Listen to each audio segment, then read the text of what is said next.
喺2012榮耀盼望第162篇主日信息裏面，日華牧師分享 Webbot 之即時數據情報報告嘅預測。喺2013年2月份 Webbot 即時數據情報報告預告，到咗3月份踏入春季之後，北半球國家及美國將會突然再一次遭受狂風暴雪侵襲。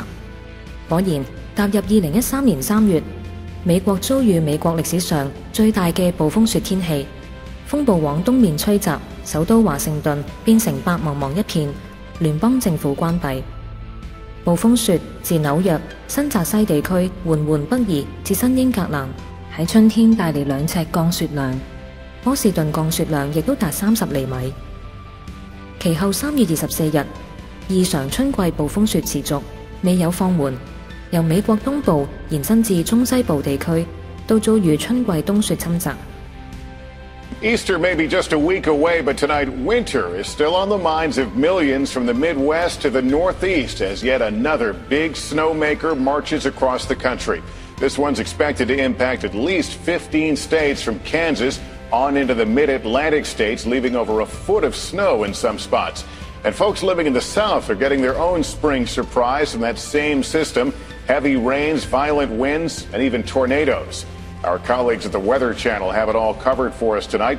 Let's begin with Janelle Klein in St. Louis. Janelle, good evening. Good evening, Lester. With green grass and temperatures in the 50s yesterday, most people here in St. Louis had already packed away their plows and parkas. But that powerful spring storm has dumped up to a foot of snow in the Midwest and is threatening to bring even more, both here and as far away as Long Island.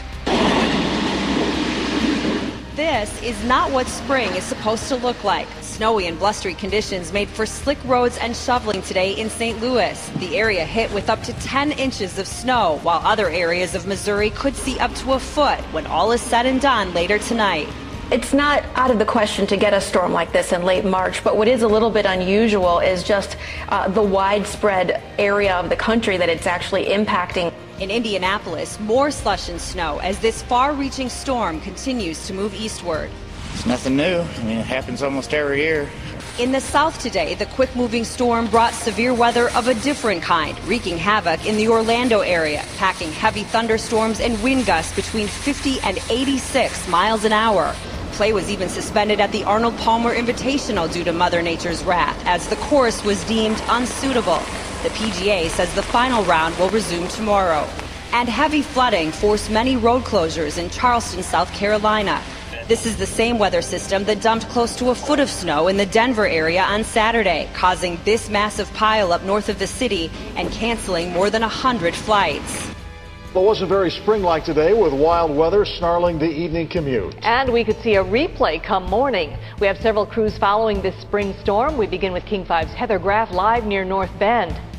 Just when we thought we'd seen the last of winter, here comes the snow, heading down one road after another. On this dinner run, customers dodged a downpour tonight, but over the course of the day, Irene Wong says she's seen a wide range of weather. Rain, hail, snow, windy. I think that pretty much sums it up, except sun. Near Bellevue, the blustery spring day was topped off with a touch of snow. You know, we get a little bit of dusting of snow, especially in a slightly higher elevation, and we do get a little bit of snow.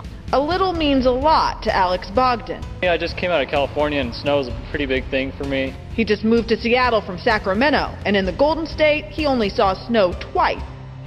2013年4月5日，喺美國維珍尼亞州持續降下16厘米積雪，造成嚴重嘅交通問題。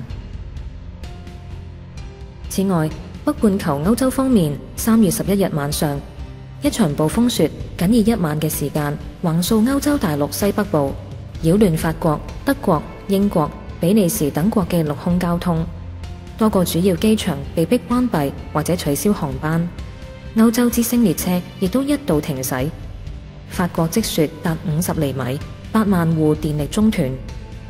春季冬雪異常影響整個北半球。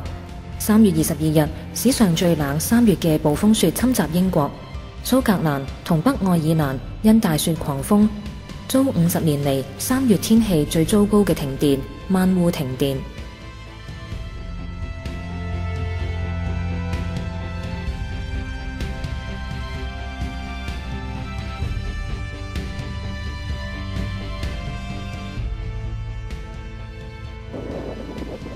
Right, well, I've got the day off work today, holiday, because I can't get into work. As you can see, car's buried in a load of snow. Friday night, I abandoned it on the way home. I live about a mile away, so I decided I'll just walk back Saturday morning. And we came back and had a look, and there was no chance of getting it out. So I think today's taking the day off to try and rescue myself.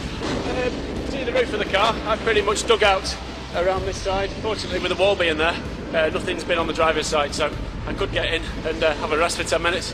But it's absolutely exhausting. It's crazy. I was saying to a lot of friends that I know that I've not seen anything like this since probably about 1977 when I was a kid. Snowdrifts this high, but the scale of it's been phenomenal. But the wind, I think, has been the main cause of it. We've had a lot of snow, but everywhere where you've got a gap, the wind's just taken out the road. Probably still see snow in Queensbury and Dedham, probably in May and June, I would think. 英國數星期寒冷天氣導致超過5000人死亡，其中惡劣天氣增加心臟病、中風等致命疾病嘅發生率，從而導致更高嘅冬天死亡率。其中有災民更加需要燒家具取暖保命。隨後，英國踏入4月，但係英國天氣仍然停留喺冬季。英國氣象局表示，倫敦及英格蘭東南部地區下雪，氣温喺0度徘徊。當地嘅氣温同期一般喺攝氏12度，但係如今卻係不足1度。畜牧業亦都受創，今年至少有3萬頭牛羊死亡，損失大約210萬鎊。2013年3月春季，歐美飽受暴風雪摧殘，德國更加發生超過100車連環相撞。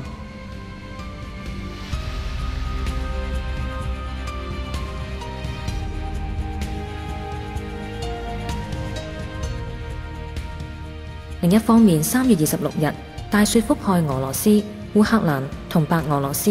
喺莫斯科，暴風雪延續數天不止。莫斯科大學地理學系氣候學與氣象學教研室嘅高級講師伯維爾康斯坦丁諾夫稱，席捲整個北半球嘅強大氣旋就係罪魁禍首。佢話，氣旋行進中會伴隨住極大嘅溫差反應，因此會帶嚟大量嘅降水。暖空氣同極寒氣流相遇，就會出現咗降雪。我哋而家可以話3月份嘅降雪量對於莫斯科而言係反常嘅。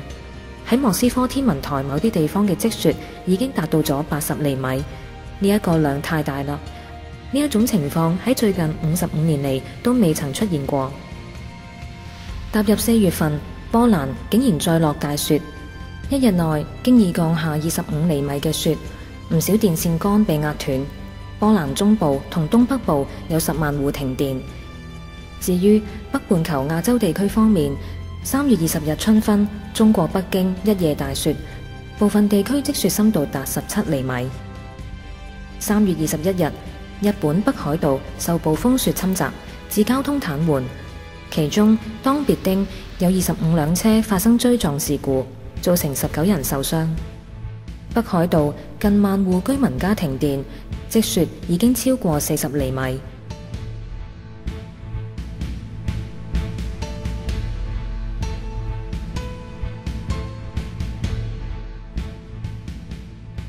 It was a spring storm, but it looked like winter pounding the northern reaches of Japan Wednesday. The coastline was getting battered, and people had a challenge trying to get around in Hokkaido Prefecture when faced with heavy snowfall. Traffic was snarled and thousands of homes were left without electricity. The weather had cleared up in much of the rest of the country to the south, but the night before, even the capital was getting battered by typhoon-force winds. Police said at least 4 people were killed and more than 400 injured as the tempest swept the country. More than 500 flights were canceled in and around Tokyo Tuesday, and commuter train service was halted. 的確，Webbot 對春季冬雪預測嘅準確程度實在驚人，所以應當為住 Webbot 所預告2013年災難嘅主角全球性海岸線事件，更加要密鑼緊鼓咁作出種種嘅預備。